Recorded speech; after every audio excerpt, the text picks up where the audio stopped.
या सर्व मातांना नमस्कार. खरं म्हणजे तुम्हाला माहिती आहे, आता इतकं भयंकर घडलं होतं पुलवामामध्ये. तर त्या प्रसंगात आपण म्हणतो बा आपले जवान काय काय लढतायत, काय हे करतायत, पण सर्वांनी विचार करायला हवं, हे जवान घडवायला माता त्यांच्या आई कारणीभूत असते. तर त्या जवानांच्या सर्व मातांना पण माझा नमस्कार.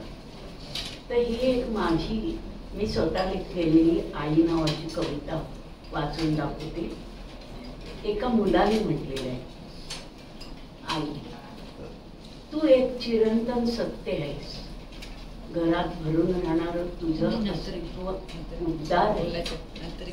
देवघरात शांतपणाने तेवणारी ज्योत तूच, संध्याकाळच्या कातळ वेळी आतुरतेने वाट पाहणारी तूच, माझ्या यशाच्या वेळी आनंदाच्या अश्रू ढाळणारी तूच, आणि अपयशाच्या वेळी पाठीवर हात ठेवणारी धीर देणारी पण तूच.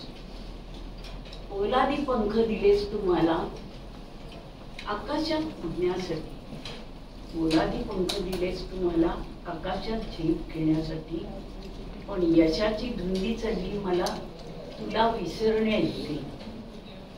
तू मात्र इतकी दूर गेलीस, इतकी दूर अनंत्या पलीकडे, की शोधू म्हणून सापडणार नाहीस.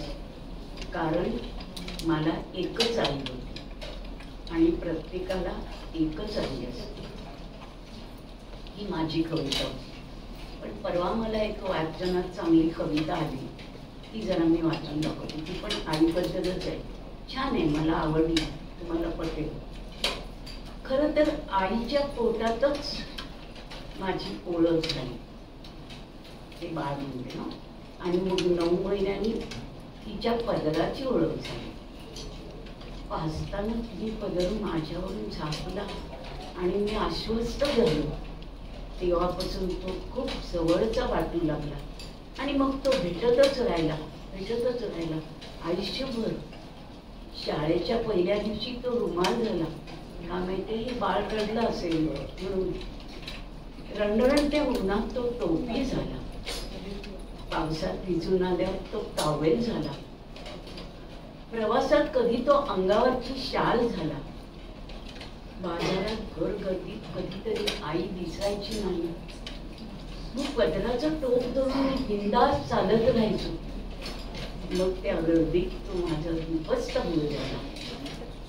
गरम दूध होताना तो चिंता झाला आणि उन्हाळ्यात लाईट गेल्यावर तो पंखा झाला.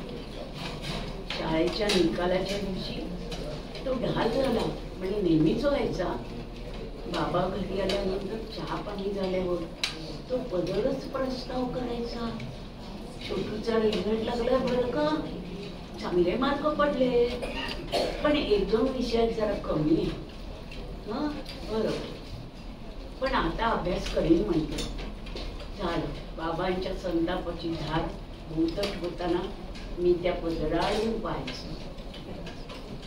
हाताच्या मुठीत पदराचे टोक घट्ट धरून त्या पदरानेच मला शोधलं, कधी काय आणि कसं बोलावं.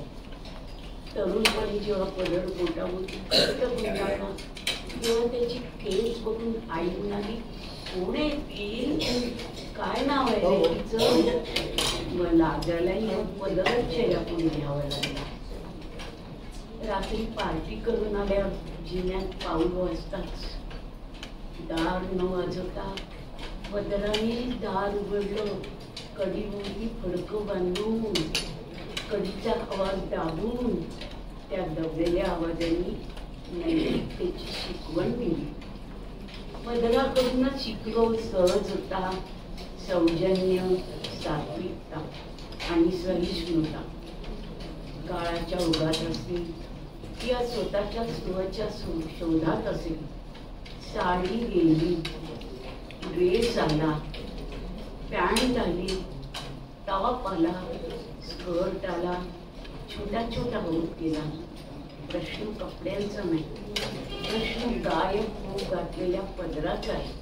कारण पदर हे पद नसून जन्मभराची जबाबदारी आहे.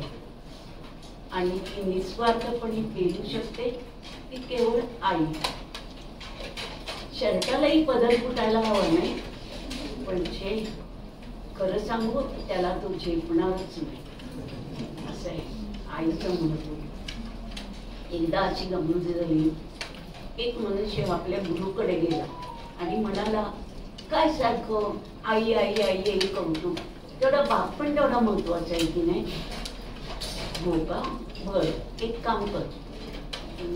तो एक दगड देतो आणि म्हणतो, पदराने घे फडक्याने आणि पोटाला बांध. 15 दिवस महिनाभर बांधून ये आणि मग मला सांग. 8 दिवसांनी तो धावत धावत येतो.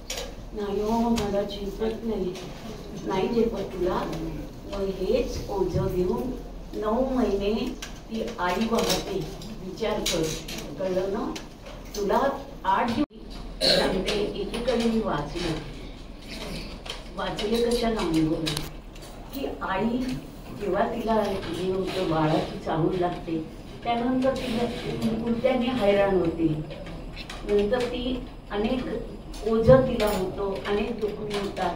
शेवटी असह्य अशा प्रसव वेदना देऊन ती बाळाचा जन्म देते, बाळाला जन्म देते. पण आई अशी असते, त्या बाळाला पाहिल्यावर लोक म्हणतात, वा बाळ अगदी बापाच्या वळणावर गेले ना. पण तरी ती आई बिचारी खुश होते. वा वा वा, तिला वाईट नाही वाटत की मी एवढं केले आणि वळण मात्र बापाच्या वळणावर गेलं, डिट्टो वडिलांचं आहे, त्याची कॉपी आहे असं म्हटल्यावर तिला आनंदच होतो. अशी आहे ती आई आणि आईचं महत्त्व. धन्यवाद.